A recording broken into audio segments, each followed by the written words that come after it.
Bonjour mes amis, bienvenue dans ce premier numéro de mon journal du Frexit.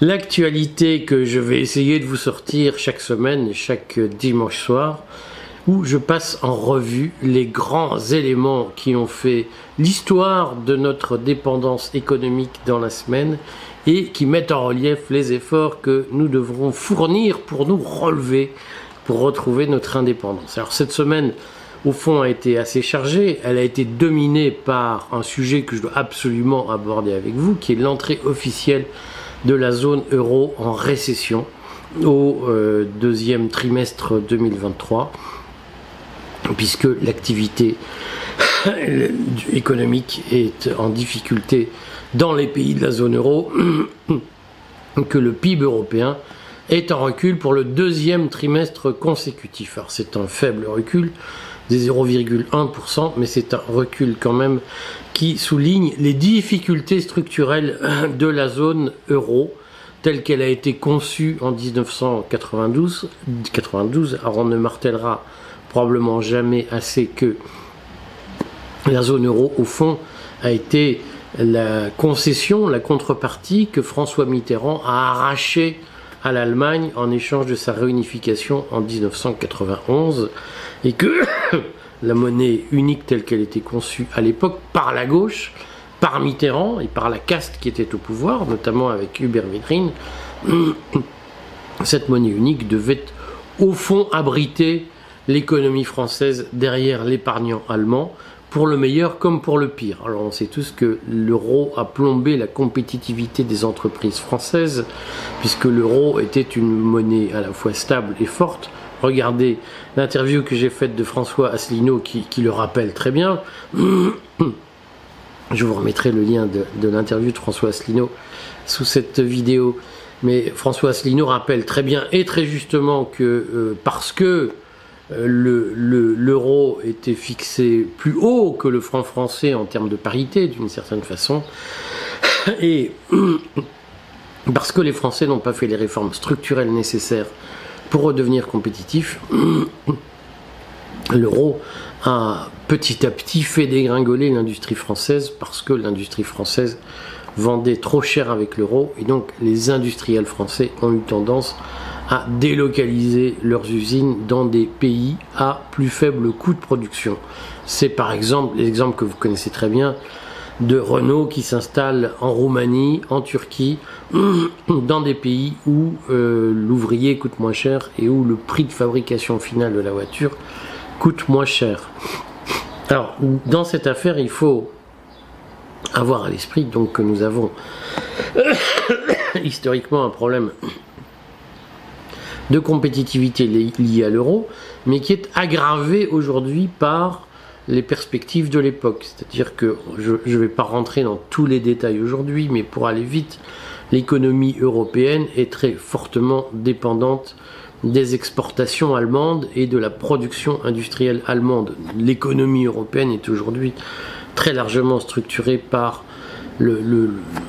l'immense complexe industriel allemand qui, lui, n'a pas été délocalisé.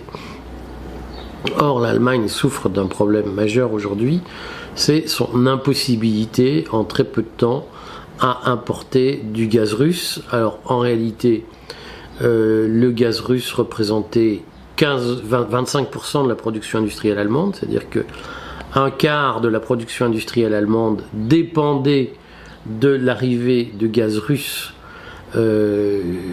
pour son activité quotidienne, et la suppression du jour au lendemain du gaz russe a obligé à acheter du gaz ailleurs beaucoup plus cher, avec notamment des fantasmes autour de l'énergie recyclable. Alors, j'ai retrouvé un article du Monde du 27 février 2023, c'est un article de pure propagande. Cet article est un article de Cécile Boutelet, donc qui a été publié il y a 4 mois, qui dit « Même sans gaz russe, l'Allemagne poursuit sa croissance et sa transition énergétique ». Le Monde écrit « Même sans gaz russe, l'Allemagne poursuit sa croissance et sa transition énergétique ». Alors, c'est tellement vrai que l'Europe est rentrée en récession. Elle poursuit sa croissance, l'Allemagne, ça se voit, c'est évident. Donc aujourd'hui, nous avons ce problème structurel qui est très largement lié, au contraire de ce qu'il dit le Monde. Vous avez vu ce titre de février 2023 qui dit « L'Allemagne poursuit sa croissance ». Et je lis dans la Tribune, à propos de l'entrée de la dépêche AFP sur l'entrée de la zone euro en récession, l'Allemagne a vu son PIB reculer de 0,5% au dernier trimestre 2022, puis de 0,3% de janvier à mars. Alors ça veut dire que l'Allemagne, fin mars, avait perdu 0,8 points de PIB sur les 6 derniers mois, mais Le Monde écrit que l'Allemagne continuait sa croissance, malgré l'absence de gaz russe. Alors on sait tous aujourd'hui que la zone euro entre en récession parce qu'elle est frappée par les sanctions économiques russes. Alors, vous vous souvenez de tous les délires de Bruno Le Maire qui annonçait une guerre économique éclair qui devait foudroyer la Russie. La Russie est toujours debout. Le niveau de vie en Russie n'a pas baissé. Nous sommes entrés en récession, c'est-à-dire que nous sommes en train de payer le prix des sanctions économiques absurdes imposées par l'Union européenne contre la Russie, et nous en sommes les principales victimes. Alors, je ferai, quand j'en aurai l'occasion, un point sur l'importation de gaz naturel liquéfié américain. En réalité, les Américains se sont portés comme remplaçants de la Russie en tant que fournisseur de gaz naturel liquéfié, et que donc l'opération de la guerre en Ukraine est au moins une opération de grand remplacement énergétique de la Russie par les États-Unis et une grande opération de torpillage de l'industrie européenne et d'abord de l'industrie allemande par l'industrie américaine, ce qui pose une vraie question sur le sens de... Enfin, vous connaissez tous la réponse à cette question sur la guerre en Ukraine et sur l'obsession que un certain nombre de gens ont de désigner comme complotistes ceux qui disent c'est quand même bizarre que les États-Unis tirent un tel profit d'une guerre qu'ils disent ne pas avoir suscité. De notre point de vue, on voit bien que la seule issue pour la zone euro, mais pour la France, dans la position d'un Frexit, c'est de retrouver son autonomie stratégique vis-à-vis des États-Unis et notamment sa capacité à ne pas imposer des sanctions économiques absurdes contre la Russie qui se retournent contre nous et tient à sa capacité à sortir de la vassalisation par les États-Unis qui n'a jamais été aussi poussée ni aussi criante que depuis que Emmanuel Macron est là. Donc voilà, la grande information de la semaine, c'est l'entrée de la zone euro en récession.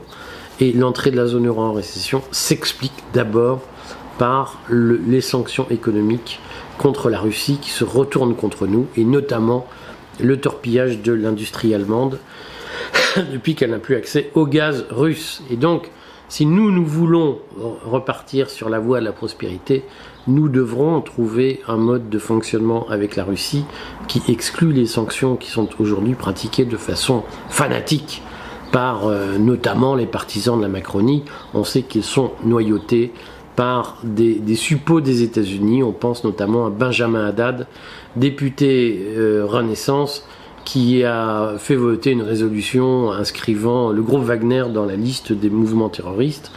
Tout ça amuse la galerie, mais ça illustre surtout le poids des États-Unis dans la Macronie. Et ça, c'est un vrai sujet. Si vous voulez, demandez-le-moi, je consacrerai un numéro à cette question très prochainement. Il faut signaler un deuxième point dans l'actualité de cette semaine qui est passé totalement inaperçu. Mais c'est un point que moi je considère être un signal faible, tout à fait intéressant. C'est, alors je vais vous lire ça, un travail intéressant d'un député que je vais essayer de recevoir pour une interview. C'est un rapport d'information présenté par Kevin Mauvieux, rapporteur spécial de la Commission des finances, de l'économie générale, alors, député RN. Kevin Mauvieux a donc fait un rapport d'information sur les obligations assimilables du Trésor indexées sur l'indice des prix à la consommation en France et sur l'indice des prix de la zone euro. Alors, qu'est-ce que c'est que ce charabia? Mais vous savez que la France emprunte auprès des marchés par des obligations assimilables du Trésor.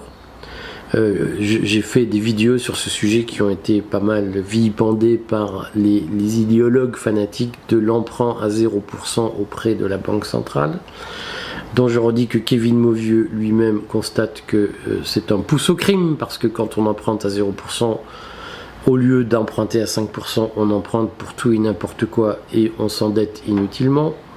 Je regardais cette vidéo, je martèle parce qu'elle n'a pas fait que des convaincus, mais donc Kevin Mauvieux a fait un travail intéressant de mise au point sur l'état des obligations assimilables du Trésor indexées sur l'inflation. Inflation française, inflation européenne. Ça veut dire quoi? Ça veut dire que lorsque l'État emprunte et place des obligations assimilables du Trésor sur les marchés, c'est-à-dire des emprunts, il peut emprunter à taux fixe. Il peut aussi emprunter à taux variable. Et il se trouve que, comme l'a souligné de façon très intéressante Kevin Mauvieux, la France est le pays qui emprunte le plus à taux indexé sur l'inflation. Notamment par rapport à l'Allemagne, nous pratiquons beaucoup plus cela. Il y a eu cette idée de lancer des emprunts indexés sur l'inflation. Elle date de l'époque où il n'y avait pas d'inflation, ou très peu d'inflation, et notamment de l'époque de Lionel Jospin. Vous vous souvenez qu'au tournant des années 83-84, la France s'est lancée dans la politique dite de désinflation compétitive qui a permis la mise en place de l'euro et la signature du traité de Maastricht. Et donc, Lionel Jospin a autorisé la France, à l'époque, lorsqu'il était Premier ministre, à emprunter avec des obligations indexées sur l'inflation. Donc, lorsque l'inflation monte, le taux d'emprunt augmente. La France emprunte à 1%, par exemple. L'inflation monte à 5%, le taux d'emprunt monte à 5%. Alors, 70% de nos dettes sont aujourd'hui libellées en obligations indexées sur l'inflation, c'est-à-dire que c'est un piège, parce que, puisque l'inflation monte, la charge de la dette augmente. Alors, Kevin Mauvieux dit 12 milliards et demi de plus en 2022. Si l'inflation devait durer, et en réalité derrière l'idéologie des Le Maire qui disent l'inflation va s'arrêter, tout ça c'est sûr, alors elle devait s'arrêter fin juin, elle s'arrête toujours pas, elle devait ralentir fin mars, elle ralentit pas ou pas vraiment, mais donc si l'inflation devait continuer, ce qui sera sans doute le cas, ça signifie que les taux d'emprunt français vont augmenter, y compris pour la dette en cours, pour la dette déjà contractée, et donc que la charge de la dette va augmenter et qu'elle va étouffer le budget de l'État. Alors ça, c'est un vrai sujet, parce que ça pose le problème de notre indépendance économique par rapport notamment à l'inflation dans la zone euro, qui est forte, qui est très forte, qui est plus forte qu'en France, et donc toute la dette qu'on a empruntée indexée sur l'inflation dans la zone euro est une dette explosive qui peut nous étrangler. Donc il faut apprendre à s'endetter autrement. Les réponses que les députés Renaissance, notamment Jean-René Cazeneuve, qui est l'espèce de parrain du sud-ouest de la Macronie, les réponses qu'un gars comme Jean-René Cazeneuve, rapporteur général du budget, fait à Kevin Mauvieux sont assez éloquentes parce qu'il n'est pas sorti du langage de Jospin des années 90. C'est-à-dire qu'il continue à tourner en boucle sur c'est bien les OAT indexés sur l'inflation, ça élargit, etc. Ce sont des gens qui font des pétitions de principe. C'est bien parce que c'est bien et c'est bien parce qu'on vous a dit que c'était bien. Et surtout, ne faisons aucun examen de conscience. Kevin Mauvieux a raison de poser le problème et de souligner notre extrême fragilité aujourd'hui en termes de puissance publique à la hausse de l'inflation, parce que la hausse de l'inflation, c'est une dégradation du niveau de vie, mais c'est aussi une dégradation des finances publiques. Et ça nous rappelle deux choses. Ça nous rappelle d'abord que il faut vaincre l'inflation, et aujourd'hui, ce qui fait que de nombreux analystes européens considèrent que l'inflation ne va pas disparaître du jour au lendemain en Europe, c'est parce qu'on observe une première spirale salaire-inflation, c'est-à-dire que sous le coup de l'inflation, les gens demandent des augmentations de salaire, Et les augmentations de salaire nourrissent une augmentation du pouvoir d'achat qui nourrit l'inflation. C'est le serpent qui se mord la queue, c'est un phénomène qu'on a très bien connu dans les années 70, dans les années 80, au point où un jour, Mitterrand en 83 a décidé d'arrêter l'indexation des salaires sur l'inflation. Donc il reste quelques chouïas, notamment le SMIC qui est indexé sur l'inflation, mais globalement les salaires ne le sont plus automatiquement comme ils pouvaient l'être, et ça, la tentation de réindexer les salaires sur l'inflation, c'est la tentation de nourrir l'inflation. Et si notre dette publique est libellée en obligation indexée sur l'inflation, ça veut dire que nous avons un problème structurel d'endettement que nous ne pourrons évidemment pas rembourser, ou que nous ne pourrons que de moins en moins rembourser, sauf à déclarer que le remboursement de la dette est devenu le principal poste budgétaire de l'État, ce qui ne sera pas tenable très longtemps. Les gens ne payent pas des impôts pour rembourser une dette et sans service public en face. Donc on va avoir un problème structurel. Ça nous rappelle une fois de plus les règles que la France devrait respecter si elle était soucieuse de protéger sa prospérité à long terme comme pays indépendant. Et c'est la règle que nous devrons respecter si nous faisons le Frexit, c'est qu'il faut revenir à l'équilibre des dépenses publiques et arrêter les emprunts.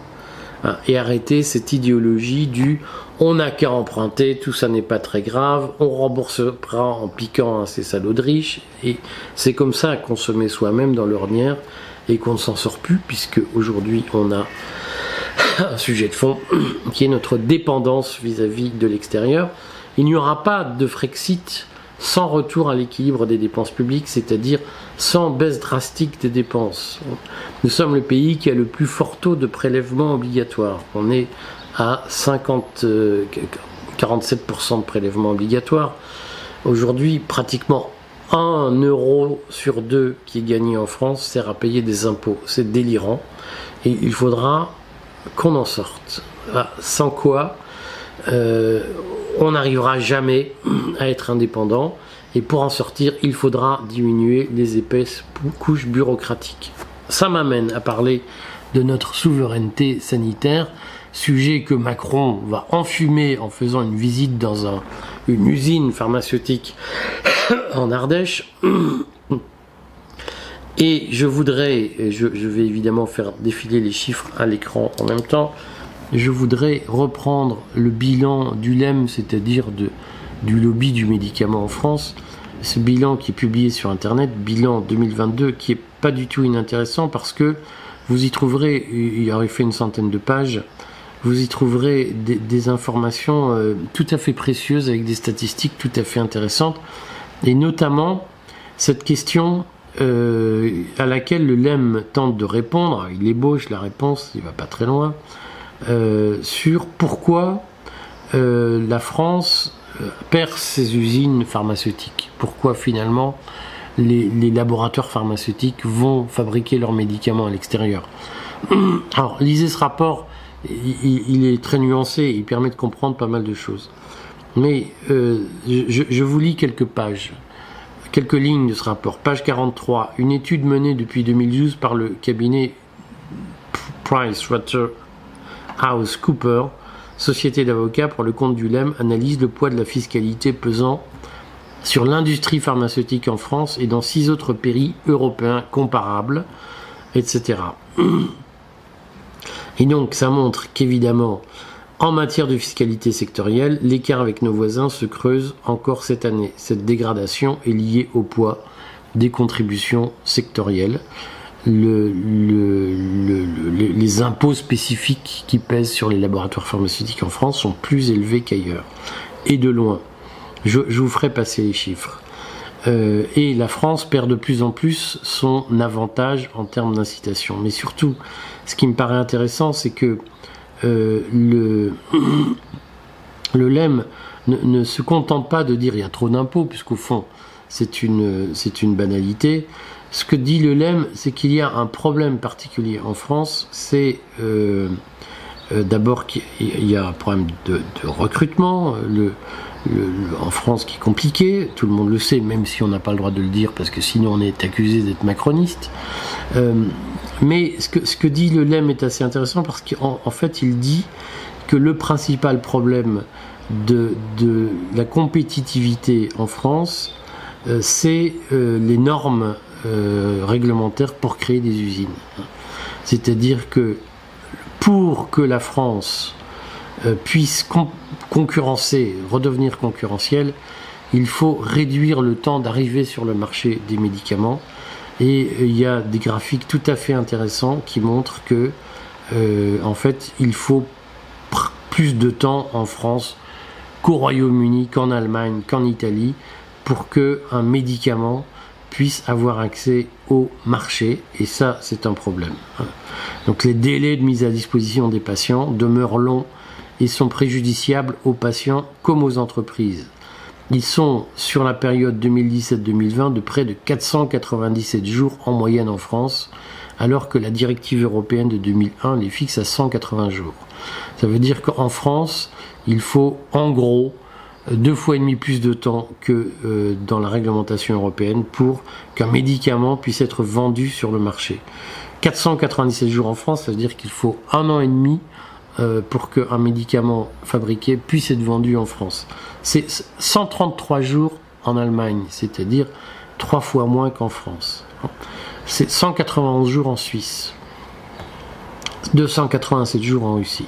Je vous mets ce graphique à disposition, mais ça signifie qu'on a un problème aujourd'hui de poids de la réglementation en France, beaucoup plus que de poids fiscal et beaucoup plus que de main d'œuvre. Le Lem le dit, le sujet de l'accès, le sujet de l'industrie pharmaceutique en France, c'est pas le poids des salaires, c'est le poids fiscal incontestablement, mais c'est surtout la réglementation qui empêche de vendre les médicaments facilement et qui fait que les délais d'investissement sont extrêmement longs. Là aussi, c'est un sujet. Nous ne pourrons pas faire le Frexit sans diminution massive du poids bureaucratique. Pour beaucoup, la bureaucratie, c'est « Ah, mais arrêtez, c'est juste quelques tampons qui prennent un peu de temps ». Non, la bureaucratie, c'est une perte d'efficacité.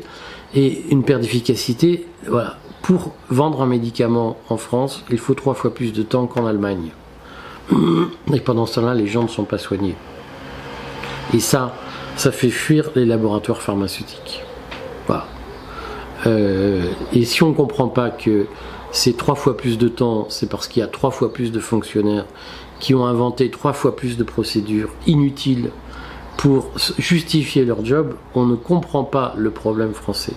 On le redira, le problème français, c'est pas seulement un problème de salaire, c'est un problème de bureaucratie et de poids de la réglementation qui est excessif au nom de notre protection. Et donc, il faudra traiter ce problème de façon extrêmement rigoureuse et vigoureuse si nous voulons retrouver notre indépendance. Voilà quelques éléments, à la semaine prochaine, puis donnez-moi des conseils pour améliorer cette formule qui a vraiment une vocation informationnelle. Je vous rappelle l'existence de notre chaîne Patrimoine où on vous donne des conseils pratiques pour défendre votre patrimoine. Souscrivez-y. Et puis je vous rappelle que le lundi à 19h15 sur Twitter, je lance un space hebdomadaire, le journal du Great Reset. À bientôt mes amis.